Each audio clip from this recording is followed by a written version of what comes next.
Ahora sí la piedra en el zapato de todos nosotros. ¿Cuáles son las clases de evaluación? Y vamos a calificar. Entonces tenemos tres grupos o tres clases de evaluación. Las evaluaciones definitivas, que sería el primer grupo. La clave, para poderlo memorizar un poquito, es la siguiente. Las evaluaciones definitivas son las que me dan calificación. Y la calificación me permite tomar decisiones. ¿Se acuerdan de las tres palabritas del artículo 125? Ingreso, permanencia o retiro. Entonces, la evaluación definitiva es la que me da calificación y con esa calificación me quedo o me voy. Así de sencillo. ¿Cuáles son esas calificaciones definitivas? La del periodo de prueba, y estamos contestando aquí otra pregunta que había por ahí. La evaluación del periodo de prueba es definitiva, porque me da calificación y la calificación me va a permitir ingresar o no a carrera administrativa. O si es en ascenso, pues actualizar el registro. La evaluación definitiva también es la del periodo anual u ordinario, o sea, la que hacemos el 31 de enero de cada año. Es definitiva, ¿por qué? Porque me va a dar la calificación, el resultado de todo el proceso de evaluación y me va a permitir permanencia o retiro. Y hay una evaluación que es desconocida, que es la evaluación extraordinaria, que muchas veces tendemos a confundirla con las situaciones administrativas. Nos dicen a veces la extraordinaria es la que se hace cuando se va el jefe o cuando me trasladan o cuando me encargan. No, la evaluación extraordinaria es la que se hace cuando por orden del nominador, en un acto administrativo debidamente motivado, es preciso hacer una evaluación extraordinaria a un empleado si hay evidencias de un bajo desempeño. Palabras más, palabras menos, cuando hay riesgo de que lo saquen de la entidad. Siempre y cuando, repito, haya evidencias de un bajo desempeño. Como es un acto administrativo firmado por el nominador, suscrito por el nominador, pues difícilmente le va a quedar al nominador hacer el seguimiento a todo el mundo, ¿cierto? Entonces, cuando hablamos de evidencias, pues tendrá que estar sustentado en informes o en cantidad de situaciones que puedan pasar. Entonces, es extraordinaria, repito, porque se puede hacer en el momento que se requiere, para determinar si la persona se queda o se va de la entidad. Repito, siempre y cuando haya evidencias de un bajo desempeño. El segundo grupo son las evaluaciones parciales semestrales, que son las que estamos próximas a hacer. Entonces, ¿cuál es la dinámica? Fijamos compromisos del 1 al 15 de febrero, ¿cierto? Que empieza el año. Cuando fijamos compromisos, como ya lo vimos anteriormente, nos comprometemos a un 100% para todo el año. El 31 de julio acaba el primer semestre. En ese momento hacemos un seguimiento de cómo vamos. No es calificación todavía, es un estado de avance. O sea, frente a ese 100% al que me comprometí, ¿cómo vamos? ¿Cuánto he alcanzado? Entonces, promedio, digamos que un 50, ¿cierto? Pero se debe calcular, se debe ponderar en esos términos. Resulta que en los meses de agosto y septiembre el mayor número de consultas en la comisión se disparan en ese sentido. Nos dicen, mire, mi jefe me calificó 45%. Eso quiere decir que no es satisfactorio, que me van a echar, que me van a sacar de la entidad. Pues. No, si la respuesta es si van un 45% va muy bien. Preocúpese si lleva apenas un 10%. Ahí sí ya no hay Santa Lucía que valga. Entonces, repito, en la evaluación semestral es un estado de avance frente a ese 100%. No es calificación como tal, es un estado de avance. El 31 de enero acaba el segundo semestre. Igual, hacemos un estado de avance. ¿Cuánto completamos? Sumamos esas dos evaluaciones y esa es la que nos da la calificación definitiva del periodo anual u ordinario. O sea, sumamos los 2 semestres.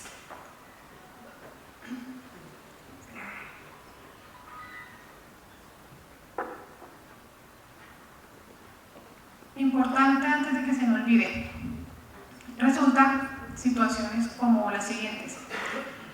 Inicié mi periodo de prueba en marzo, ¿cierto? Terminé en septiembre, 6 meses, sí, terminé en septiembre. Aprobé el periodo de prueba, ingresé a carrera. Quiere decir que desde la fecha en que aprobé, pongámosle 20 de septiembre, del 20 de septiembre al 31 de enero del año siguiente se me constituye en un periodo ordinario, que va a ser de 4 meses apenas, pero va a ser un periodo ordinario. y ese periodo ordinario me va a dar calificación el 31 de enero. O sea, querría decir que en un año yo tendría 2 evaluaciones definitivas, la del periodo de prueba que me dio el ingreso y la del periodo ordinario de 4 meses que me va a dar la permanencia, podría ser. Si termina el periodo de prueba, digamos, mediados de diciembre, igual, se constituye un periodo ordinario de 15 de diciembre a 31 de enero. O sea, va a ser un periodo ordinario de 45 días apenas. Situación diferente, si el periodo de prueba yo lo termino hacia el 15 de enero, o el 10, que me faltarían 20 días apenas, ya no se justifica hacer una evaluación por 20 días. Nos esperamos y empezamos el periodo del 1 de febrero como todo mundo.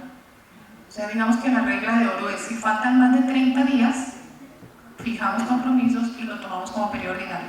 Si son menos de 30 días, no de 20 inclusive. Entonces podemos tener esas calificaciones. Preguntaban también ahorita, bueno, era esa, que si la calificación del periodo de prueba era definitiva. Sí es definitiva, porque repito, me da el ingreso a carrera.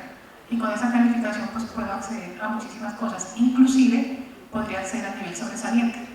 Que hay un imaginario, hay una idea por ahí que dicen que quienes están en periodo de prueba no pueden acceder a nivel sobresaliente.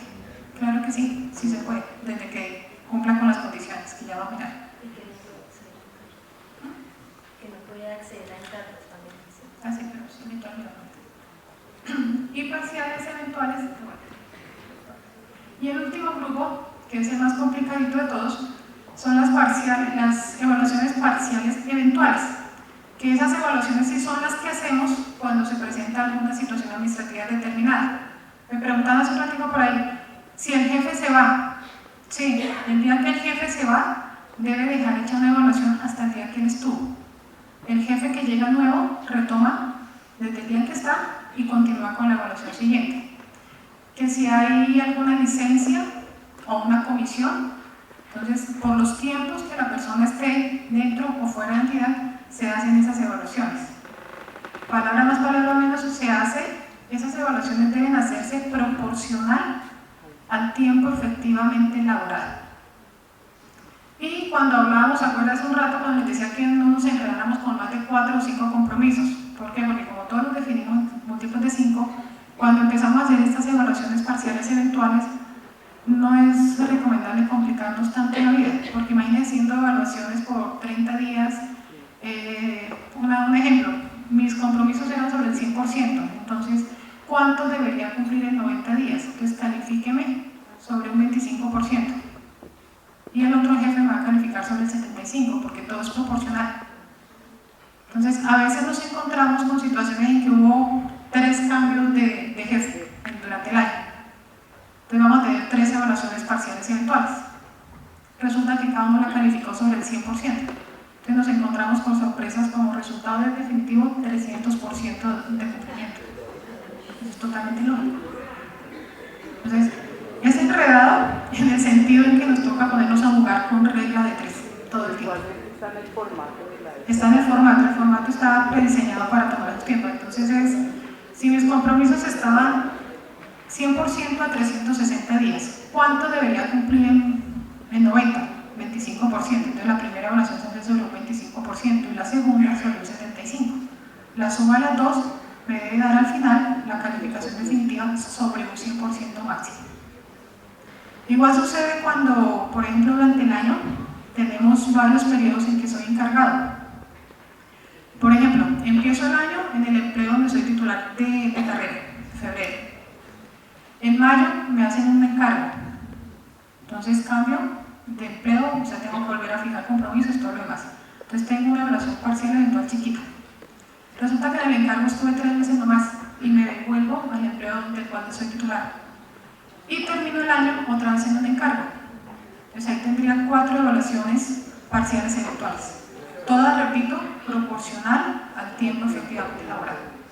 La suma de ellas me da el máximo el 100% y sobre eso es que se hace la evaluación. Y el uso de esa evaluación se aplica al empleo que esté desempeñando a 31 de enero. Me explico. Si el 31 de enero yo estaba encargado, entonces esa evaluación me va a permitir o continuar en el encargo o regresarme al empleo del cual soy titular, Entonces todo es proporcional. Igual pasa con la licencia, especialmente la licencia materna. Voy a estar por fuera de la entidad 3 meses. Entonces mi calificación me la van a hacer sobre los 170 días, por ejemplo. Entonces mi máximo a obtener sería 270 días. Entonces es empezar a jugar con regla de 3 todo el tiempo. Pero siempre garantizando que la calificación se dé sobre un 100%. ¿Qué pasa? Es que me acordé de otra pregunta que me hicieron allí. Si el jefe se fue el 3 de julio, si no estoy mal, ¿qué pasa si el jefe se fue el 3 de julio? Pues nada, tuvo que haber dejado hecho una calificación de 1 de febrero a 3 de julio. El jefe que llega nuevo pues va a retomar de 4 de julio en adelante, pero para efecto de la calificación semestral, de la evaluación semestral, perdón, pues será proporcional. Entonces va a tener 2 evaluaciones chiquiticas, una por 4 o 5 meses, 5 meses 27 días, y la otra por casi un mes. Si el periodo que falta es de 30 días en periodo ordinario o de 20 días en periodo de prueba, sí se hace una evaluación. Si es inferior a ese tiempo, no vale la pena y se retoma como incorrecto. ¿Vale? Digamos que esa es la claridad. ¿Alguien preguntarlo? Si estamos hablando de un periodo anual ordinario. Es para el mismo caso de que la jefe se fue el 3 de julio. Entonces, del 3 de julio a finales de julio son 27 días, es menos de 30 días. Ahí debo hacer dos calificaciones. No es recomendable. Miren, se podría hacer proporcional. Hasta el 3 de julio tendría 177 días. 153. No, que serían 180 el primer semestre. 173. No, 120, la especial. Entonces, esa evaluación se hace proporcional a ese tiempo. Querría decir que el segundo semestre no va a tener 180 días, sino 203. El segundo semestre. Pero ambos, o sea, al hacer la regla de 3, digámoslo así, nos debe dar como suma el 100%. Lo que pasa es ¿Se lo suma el segundo? Lo que pasa es que la pregunta, perdóname, la que está haciendo él es, como hay un formato donde nosotros ya consolidamos la nota semestral. Exacto, entonces ahí se debe consolidar en ese formato la nota semestral de los 100 y pico días y en el formato del contador para que el día de mañana quede todo. Exacto, igual estaríamos hablando de un semestre de 170 y pico días, porque no ya de los de 180. Exacto, ya le calculan los 300. Sí, es la misma situación que les decía que con la licencia de maternidad. Realmente la señora estuvo 270 días en la entidad. O sea, el año de ella es 270 días, no son 360. Y sobre ese porcentaje es que se le hace la evaluación. Repito, garantizando siempre que sea sobre el 100%. Ahora sí lo que nos interesa. ¿Cómo se califica? Como ya hicimos la fijación de compromisos, hicimos los seguimientos, hicimos la evaluación semestral, hemos hecho la retroalimentación, hemos hecho todo, llegamos al final del periodo, bien sea de prueba o al final del periodo anual ordinario. El resultado de esas calificaciones, de esas evaluaciones, bien sean semestrales o las eventuales, las sumamos y nos da como resultado la calificación. Ese es cuando hablamos de la calificación como tal, o sea, la materialización. Y nos debe dar, repito, si me comprometí a un 100, me debe dar sobre un 100%. El resultado de esa calificación pues me va a ubicar a mí en ciertos niveles. Entonces, si el resultado está entre el 0 y el 65% de cumplimiento de esos compromisos, querría decir que me ubico en un nivel no satisfactorio, o sea, no cumplí. Si la calificación final está en un rango del 66 al 89%, nos ubicamos en un nivel satisfactorio, o sea, pasé resplandito. Si la calificación final definitiva está en un rango del 90 al 100%, la ubicamos en un nivel destacado, ¿cierto? Pero hay un nivel adicional que es el nivel sobresaliente. O sea, no es suficiente con que yo cumpla la totalidad de los compromisos y yo obtenga un 100% en la calificación. El sobresaliente, como su nombre lo indica, es el que sobresale entre los demás, ¿no? ¿Cómo accedemos a ese nivel sobresaliente? Hay dos condiciones básicas. Primero, tener una calificación en el nivel destacado. El nivel destacado va de 90 a 100. Pero la condición para acceder al nivel sobresaliente, es que mi calificación esté entre el 95 y el 100%. O sea, si estoy en 94, no podría acceder. Aún estando en el nivel destacado, no podría acceder al sobresaliente porque la condición es que sea mínimo 95. Y como se trata de demostrar que sobresalgo, o sea, que estoy dando un valor adicional a mi desempeño, ¿cierto? Estoy haciendo un aporte adicional. No es suficiente con cumplir mis funciones o mis compromisos, eso no me hace sobresaliente, es ir un poquito más allá del cumplimiento de lo que yo tengo que hacer. ¿Cómo demuestro eso? Hay unos factores, en este momento el acuerdo 137 definió 7 factores para poder acceder al nivel sobresaliente. De esos 7 factores, la entidad debe, a más tardar el 1 de abril de cada año, a través de un acto administrativo, adoptar mínimo 3 de esos factores. De los 7 adopta mínimo 3 para desarrollarlos durante ese periodo de evaluación. ¿Para qué sirve ahora sí la calificación, el resultado definitivo? Volvemos a nuestras 3 palabras: ingreso, permanencia y retiro. Si la calificación fue no satisfactoria, es decir, por debajo de 65, querría decir que me da el retiro de la entidad, la declaratoria de insubsistencia. Si está en un nivel satisfactorio o destacado, o sea, entre 66 y 100%, me da la permanencia o el ingreso a carrera. Pero si mi evaluación se ubica en un nivel sobresaliente, es decir, más de 95 y factores adicionales, es cuando realmente vemos materializados los derechos de carrera administrativa. En evaluación sobresaliente tengo derecho a encargo, tengo derecho, si lo hay, ¿no? Tengo derecho a las comisiones para desempeñar empleos de libre nombramiento y remoción, derecho a los planes de incentivos y estímulos que establezca la entidad. Es realmente el nivel sobresaliente donde se materializa. Alguien preguntaba que si en periodo de prueba, que si la calificación del periodo de prueba podía inmediatamente acceder a encargo. Sí y no. O sea, igual si se presenta un encargo, la entidad hace el estudio de verificación de requisitos. Si definitivamente no hay nadie de carrera en ese momento que cumpla con los requisitos, especialmente que la evaluación sea sobresaliente, y hay una persona que acaba de terminar el periodo de prueba, cumple los requisitos y es sobresaliente, podría acceder al encargo. O sea, pero prevalece el derecho para quien ya tiene derechos de carrera adquiridos, o sea, quien lleva más tiempo en la entidad, pero sí sería posible. Este era otro tema que me habían solicitado. ¿Qué pasa cuando la calificación es no satisfactoria? Una vez la calificación se notifica, o sea, está por debajo del 66%, y cuando la calificación quede en firme, cuando hablamos de que quede en firme, ¿a qué me refiero? Si la persona interpuso los recursos de ley, reposición y apelación, o si no interpuso recursos, o sea, hasta tanto pasen esos 5 días o que se resuelvan los recursos, la calificación queda en firme.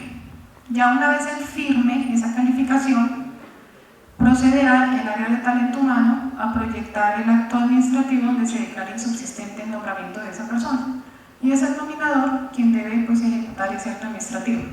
Contra ese acto administrativo o esa resolución, solamente procede el recurso de reposición y está en cabeza del nominador atender ese recurso. Pero digamos, el trámite es así: si se confirma, se ratifica la calificación no satisfactoria, produce inmediatamente el retiro de la entidad y la pérdida de derechos, obviamente. ¿Cuáles son las causales o cuándo nos enfrentamos a esos recursos de reposición, de impedimento y recusación? O sea, cuando vemos la necesidad que se nos cambia el evaluador. Entonces, hay 3 causales básicamente en que se materializan esa vía. Primero, que haya unión, matrimonio o amistad íntima entre el evaluador y el evaluado. O sea, no puedo evaluar a mi cónyuge. Segundo, que haya algún grado de parentesco hasta el 2º grado civil de afinidad y hasta el 4º de consanguinidad. O sea, no puedo evaluar a un pariente. Y tercero, que haya enemistad grave comprobada. O sea, no es suficiente con que nos caigamos mal. Aunque yo diga, no, es que pues, mi jefe no me quiere calificar porque me tiene bronca. No. Cuando se materializan esas causales, el evaluador debe declararse impedido. Si no lo hace, el evaluado puede hacer la recusación respectiva. El trámite es exactamente igual. Ambos escritos se dirigen al nominador el nominador tendrá 5 días para resolver esa recusación o ese impedimento. También hay dos alternativas posibles: ratifica al evaluador o lo cambia. Y es un acto administrativo, debe haber una motivación. Por eso decía que no es suficiente con que nos caigamos mal. Debe haber una enemistad verbal comprobada, o sea, estar por medio, qué sé yo, algún tipo de investigación o de queja sobre acoso, alguna cosa así. Generalmente, en la experiencia que hemos tenido, encontramos que el evaluador es ratificado por el nominador. O sea, casi palabras más, palabras menos, el nominador le dice: mire, usted es lo suficientemente profesional y objetivo para hacer esa evaluación. Ya las peleas personales, pues, ustedes sí cuidan. Decía también la norma que este proceso de impedimento de recusación debe hacerse cuando inicia el proceso de evaluación, o sea, cuando fijamos compromisos. Sería el escenario ideal. Pero es que una de esas causales puede darse durante el periodo de evaluación, ¿cierto? Entonces, eso es lo que los abogados conocen como las situaciones sobrevinientes. O sea, no se dio cuando necesitamos que diga, pero se dio en el transcurso. Entonces, igual podemos hacer el mismo trámite, solicitar el cambio de evaluador, pues con una de esas causales, antes de que se produzca la calificación definitiva. O sea, lo importante es que sea antes de la calificación. Ya después de la calificación no hay nada que hacer.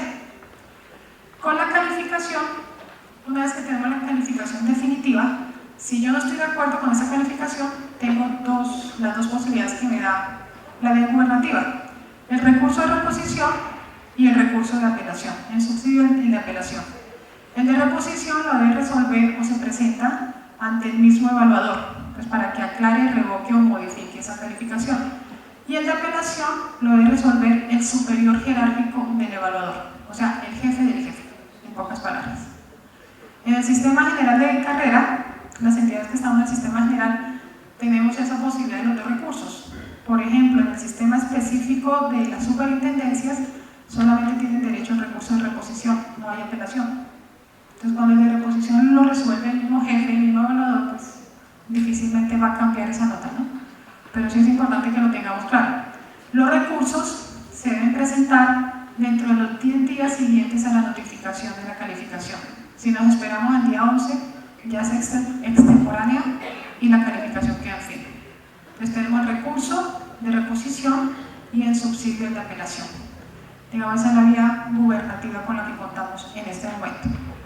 Finalmente viene el resumen general de las fechas que tenemos que tener como muy presentes: cuántos días para fijar compromisos, en qué fechas, los seguimientos, cuándo debemos hacer las calificaciones. Igual esta presentación queda aquí, de pronto si la quieren socializar para tenerlo más claro.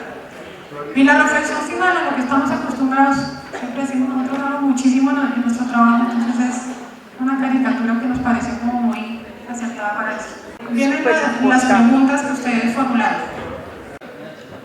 Tenemos aquí una primera pregunta y nos dice: en la última evaluación, febrero del 2014, los funcionarios de un área fueron evaluados por un funcionario de carrera en comisión del cargo directivo.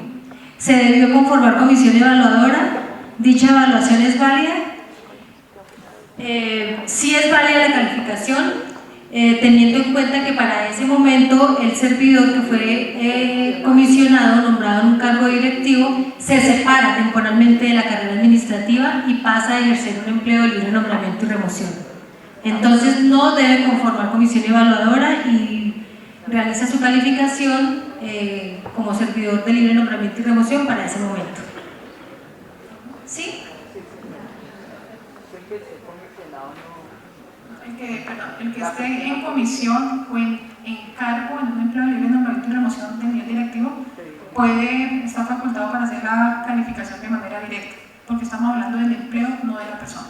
Y es el empleo de libre nombramiento que estoy desempeñando en este momento lo que me faculta a ser evaluador. La siguiente dice: cuando hay cambio de jefe, ¿se vuelven a concertar objetivos con el nuevo jefe? ¿Se continúan con los pactados inicialmente? Bueno, también de eso ya se había hablado.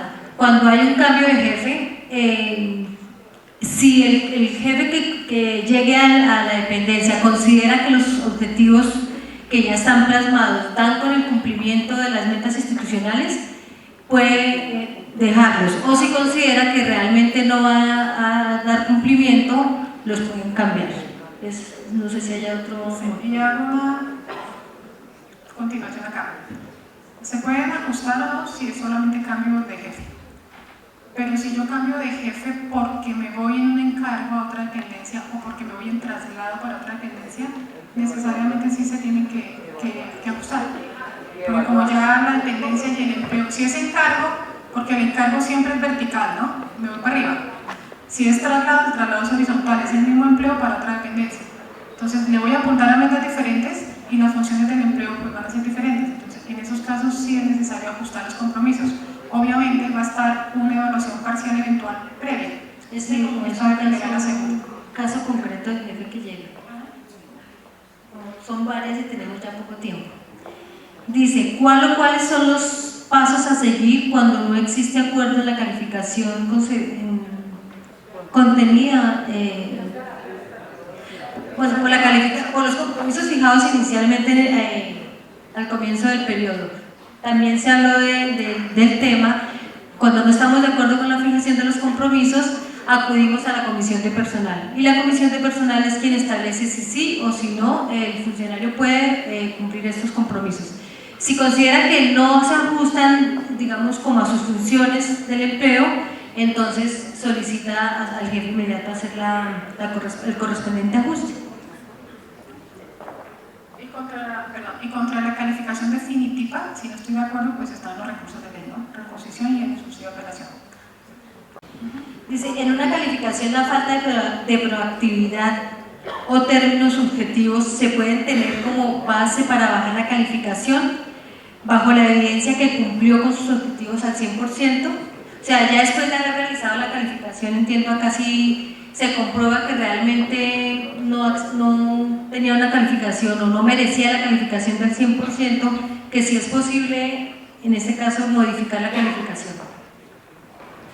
No. O sea, ya una vez la calificación notificada y firme, pues no es posible, a no ser que no fuéramos más allá de la figura del revocatorio de acto administrativo, pero eso tiene una cantidad de connotaciones legales.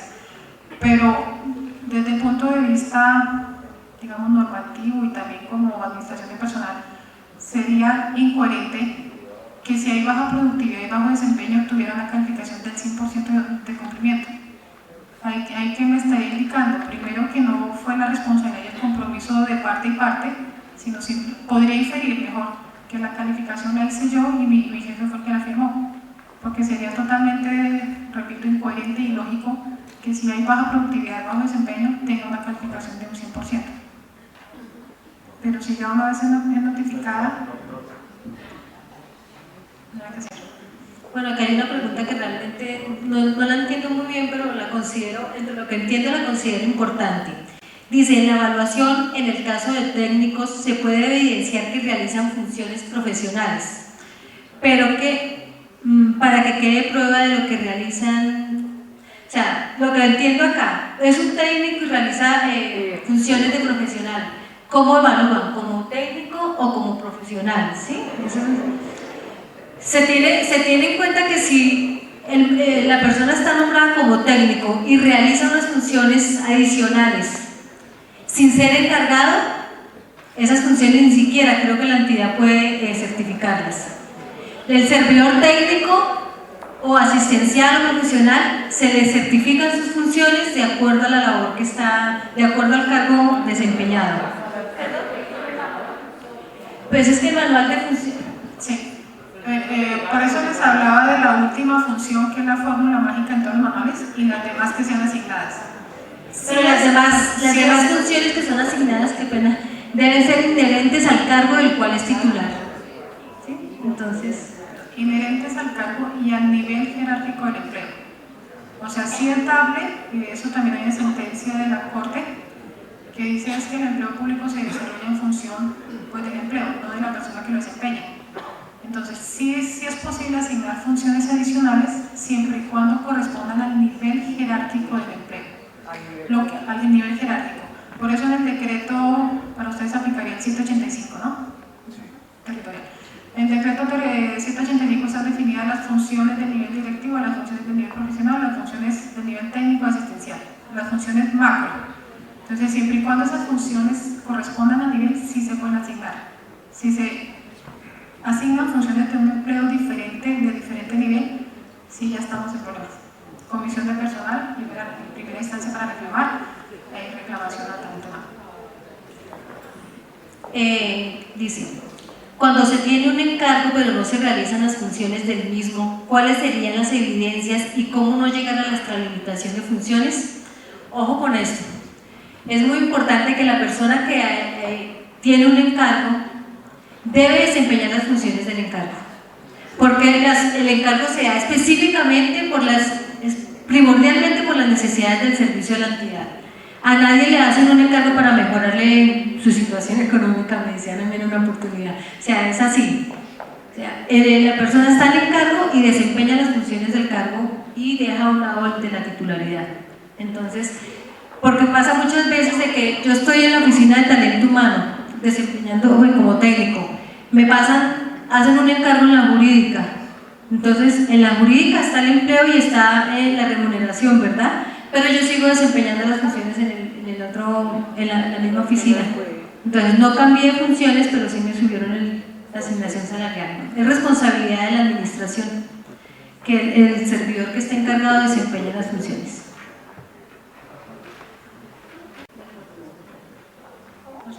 ¿Cómo se evalúan las actividades adelantadas adicionales a las funciones? Me imagino que el valor agregado del que hemos hablado toda la mañana.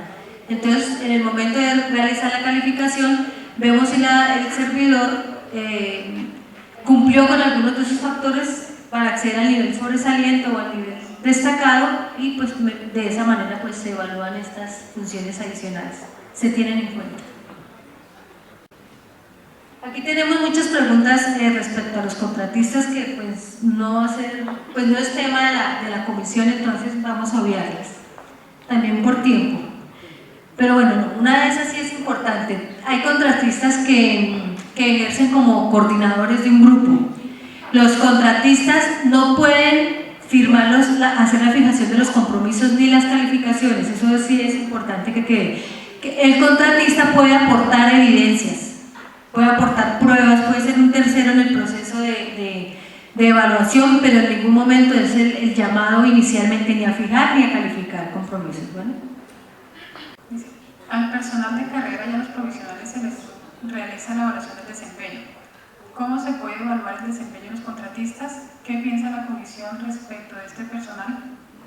Pues ya lo hemos hablado hace un ratito cuando hablábamos de la interacción de Messi y lo demás, ¿cierto? Pues nos centramos básicamente en la evaluación de profesionales porque de una u otra manera están como hacen parte de la planta. Pero los contratistas también son sujetos evaluables. Solo que, digamos, hay mecanismos más fáciles, por ejemplo, en los procesos de interventoría que se hace de supervisión del contrato, se está de una u otra manera evaluando si está cumpliendo o no con sus obligaciones contractuales. Hay entidades que conozco que, digamos, en el formato de cuentas de cobro de cada mes hay un espacio para la evaluación. Primero, por ese lado. Segundo, como les decía, el numeral 6.2 de la norma de la GPMI dice todos los proveedores deben ser evaluados para que garanticen así la prestación adecuada del servicio de la entidad pública. El contratista es un proveedor. ¿Se puede evaluar? Concretamente. ¿Quién o quiénes deben elaborar los formatos para la evaluación del desempeño? ¿Cuáles y cuántas capacitaciones se deben recibir al año y quién es el encargado de solicitarla? ¿Y es obligatorio asistir a las capacitaciones?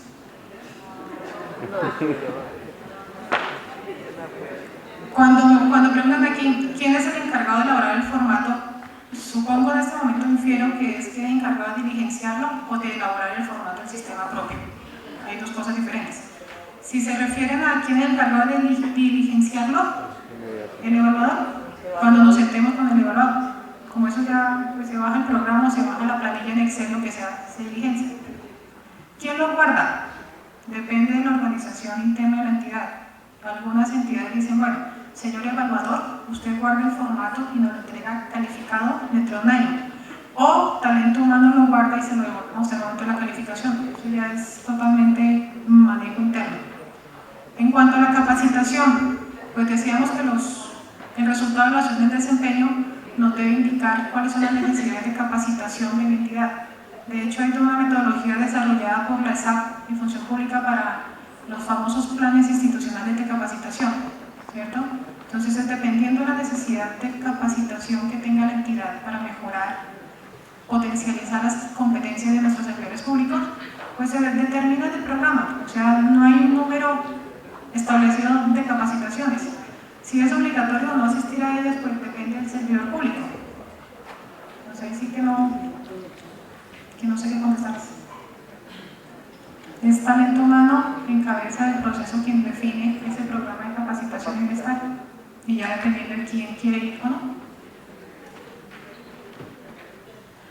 Bueno, acá hay una que dice: en ausencia del director de la oficina de encargos temporales, en esa ausencia debe respetar el escalafón en caso de proveerlos con profesionales de la entidad o personal de planta de la entidad, o se puede proveer con cualquier escalafón del área.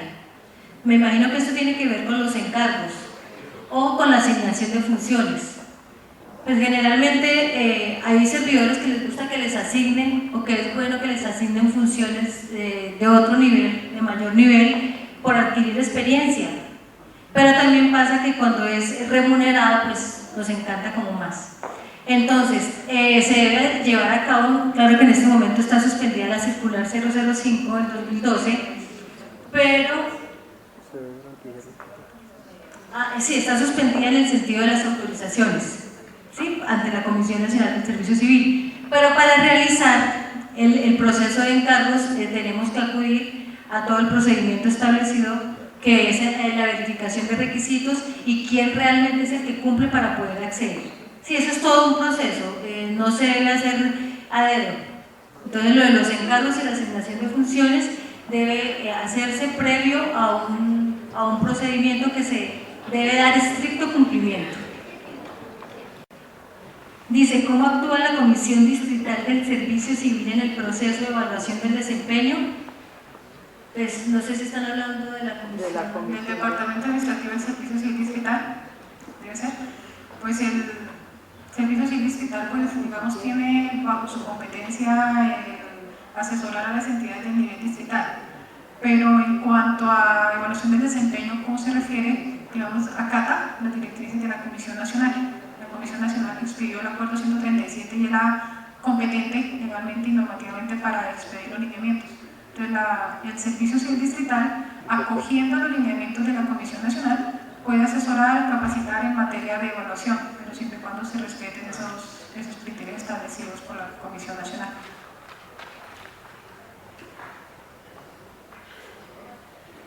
Acá dice: si se solicitan varios periodos de vacaciones, ¿se deben realizar evaluaciones parciales? Sí, la evaluación parcial eventual se hace, como les decía hace rato, siempre y cuando la separación del empleo sea superior a 30 días o si estamos en periodo de prueba más de 20 días. Si yo pido un permiso por 5 días, pues no hay lugar a hacer evaluación parcial eventual. Pero si tengo, digamos, vacaciones que son 8 días hábiles o 15 días hábiles, o sea, fácilmente son más de 30 días. Y si tengo varios, 20 y pico, bueno, no hay lugar. Si tengo varios periodos acumulados, los sumo y si hay lugar a la evaluación parcial eventual, siempre y cuando la separación del empleo, repito, sea más de 20 días o más de 30 en periodo ordinario. En periodo ordinario y 20 en periodo de prueba. Bueno, muchísimas gracias a ustedes.